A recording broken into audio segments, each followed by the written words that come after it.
What's up, YouTube? It's your boy, Big Boy John 25. Tonight I'm gonna do my AEW Dynamite review. Highlights, guys, new. Hit that like button, subscribe to my channel. Let's get started. Now, AEW was a good show. This was a great episode of AEW Dynamite. It was a good show for what it was. So, alright, we're kicking things off with our first match, number one. This show was stacked tonight. So anyway, the Young Bucks versus the Highbird. This was a great match to kick off. So it says before the match, Matt and Nick said that TH is the star of a super kick party before they are asked about Kenny Omega. They said they are happy for Kenny but haven't talked to him in a week. TH immediately go on the attack, but the Bucks ward them off and then send them in the outside.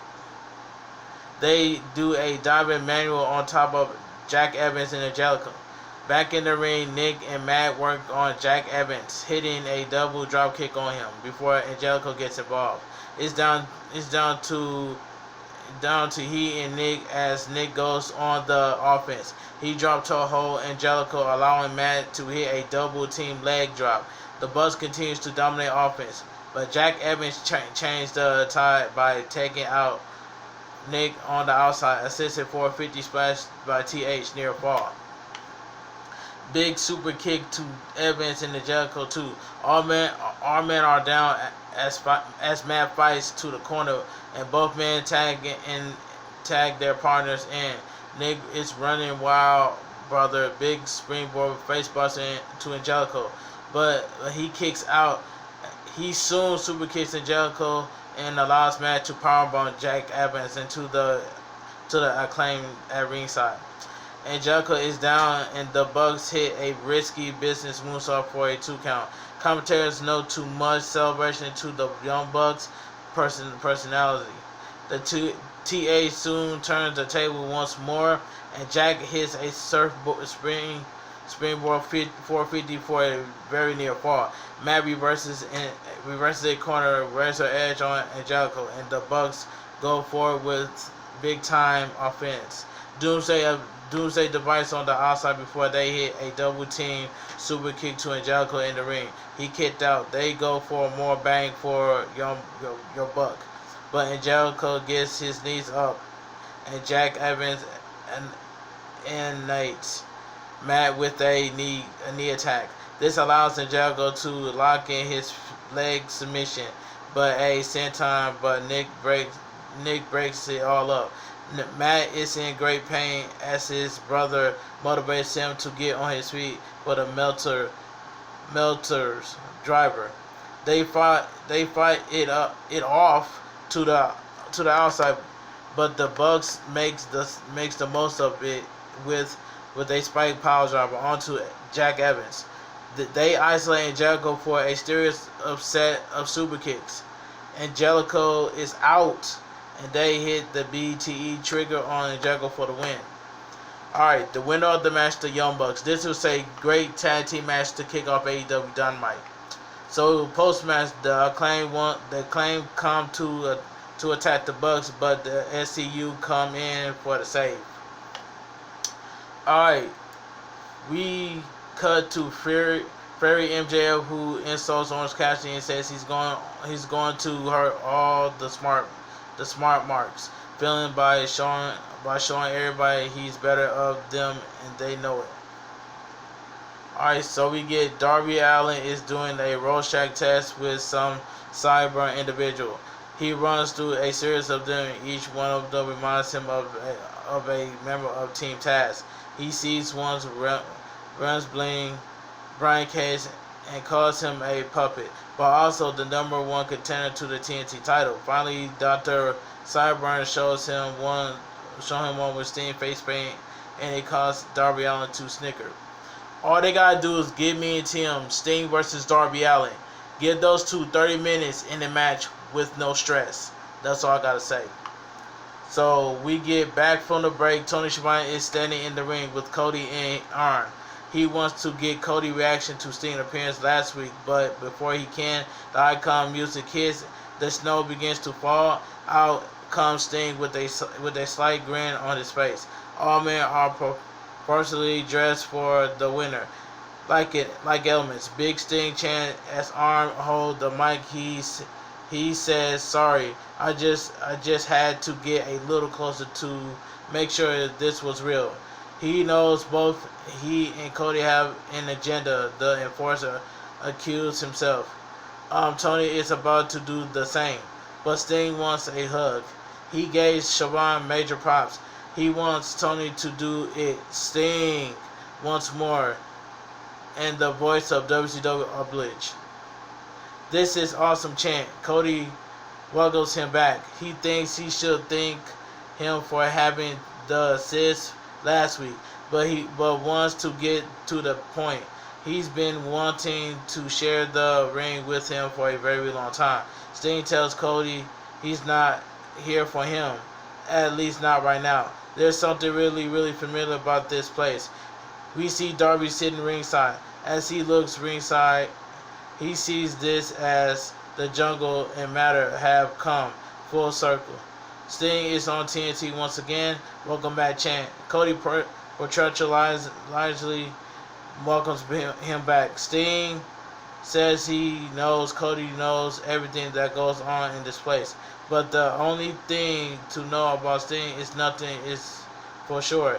He officially signed with AEW and he planned on being a part of his promotion for a long time and planned to spend a lot of time right here. The way he chose to play is his own business. He puts his arms around Cody and grins and says, "See you around, kid." Alright, we get match card number 2. The Varsity Blondes, Brian Pillman Jr. and Griff Garrison versus FTR. This was a decent tag team match. It says the winner of the match, FTR. And there you go. Marvez is with Hangman Page, who says he's in 3-man tag against Private Party and Matt Hardy, but Page isn't listed to have partners. Up comes Alex Reynolds and John Silver behind the bar with cowboy hats on. They offer their help, but Page isn't really about that. Finally, he accepts, but it clears he's not joining the Dark Order. So match card number 2, we get 10 versus Dustin Rhodes. This was a quick match. 10 shoves Dustin down after a lockup, but Dustin fires back with some shots. 10 takes it to the outside and hits Dustin on the steel side before bringing him back to the canvas for a monster spine buster similar to Booker T. 10 dumps Dustin out again, is getting major boos. Dustin gets back in the ring and 10 pump kicks Aaron Slow at ringside. Dustin turns the offense on the major lariats to 10 before biting him in the corner. Dustin soon gets the pinfall on 10. The winner of the match, Dustin Rhodes. Out comes Evil Uno. He says he can't change the past, but he can change the future. He calls Dustin the third most important Rhodes. He offers Dustin to be 7 of the Dark Order. What do you say, 7? Asks Uno. Dustin holds up his hand before slapping him. Uno promotes the Dark Order to back off. He says once Dustin understands what Uno understands, he beg it for it. So we get Tony Schiavone is sitting with Brandy and Shaq. Shaq puts over Jay, but doesn't appreciate what she did to Brandy. Brandy isn't pleased about, but hopes they can settle it. Shaq makes it clear that he was just having fun on Twitter. He loves the Rose family. He looks forward to Jay and Brandy face to face. Everything looks settled as Brandy shakes both their hands, but Shaq takes one last dig at her by saying she should watch Jay to learn from her. Brandy says she's sick of this and throws water in Shaq's face before calling him an overgrown you-know-what. Okay. So out comes the Inner Circle. Jericho says it's very serious tonight for them. It's the last time you could be seeing them in the ring together. He says the you-know-what that has been going is not what he wanted or intended. Last week he was embarrassing and sickening. He describes all of them dissension and note that Santana is so pissed off he isn't even here. MJ takes the mic and says he loves all of them like brothers. He started to understand what's going on. He thinks himself may be the issue here. People think he wants to break up this group, and maybe they're starting to believe that. MJF wanted to be part of the greatest faction ever, then accused Sammy once more of throwing in towel. But Jericho knows that they all saw what happened. MJF said he had sweat on his bro. Ortiz gets on the mic and basically says he's like Waldo, MJF. He's growing on him like fungus, but he's growing on him. He prompts Sammy to shake Mac's hand. Be the better man. Sammy says he will shake his hand, and he thanks Chris for bringing him in the inner circle. But if one more thing happened, he will personally quit the inner circle. He's serious. They shake hands. Chris thanks everyone for thanks everything is finally cool now. It's not. Hager and Wallow beginning to argue. They're creeping one another out. He wants them to stop staring at each other. They agree to do so. Chris wants them to all to grow together. It's time to agree to the future. Match goes to put himself over in the main event tonight, but they all put their middle fingers in the middle together, Shield style. So we get match number 4. So we get Eddie Kingston, the Butcher, and the Blade versus Lance Archer and the Lucha Bros. This was a decent 6-man tag. Decent. It says the winner of the match, Butcher, Blade, and Kingston. Post-match, Lance Archer destroyed everybody. He's giving Blade a blackout, but Butcher pulls his partner free. Archer talks trash to the family. Nyla Rose, Jade Cargill, and Vicky Guerrero look to assault Red Velvet, but it's saved by Serena Deeb and others. Chaos back there, folks. So, match number 6, Tisha Price versus Abaddon. This was a quick match. Tasha looks frightened, and Abaddon assaults her with shots and then hits a powerful back leg trip. She puts Tasha in a gory special neckbreaker for the win. The winner of the match, Abaddon. She got this Rosemary vibes when she sticks her tongue out. That's all I gotta say. She continues to assault Tasha post-match, but out comes Hikaru Shida with her kendo stick. She looks a little apprehensive, but his abandon flushed against the noggin. Abaddon sits right up, prompting to the two to leave. Alright. Chris Jericho is backstage with the Inner Circle, and Dasha tells her they going to be ringside for MJ's match against Orange Cassidy.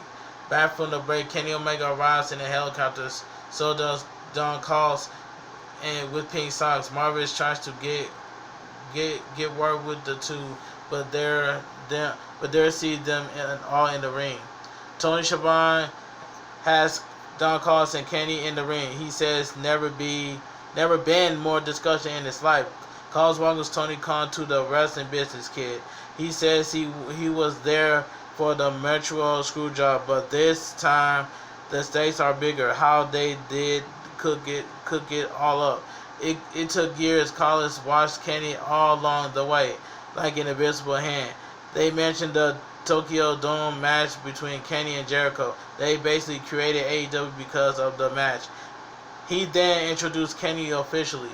Kenny says they plotted a plan for over a year. He believes they pulled off nepotism off successful the most in AEW. Everything pales in comparison to his AEW World Title, which is the most prestigious prize in all of pro wrestling.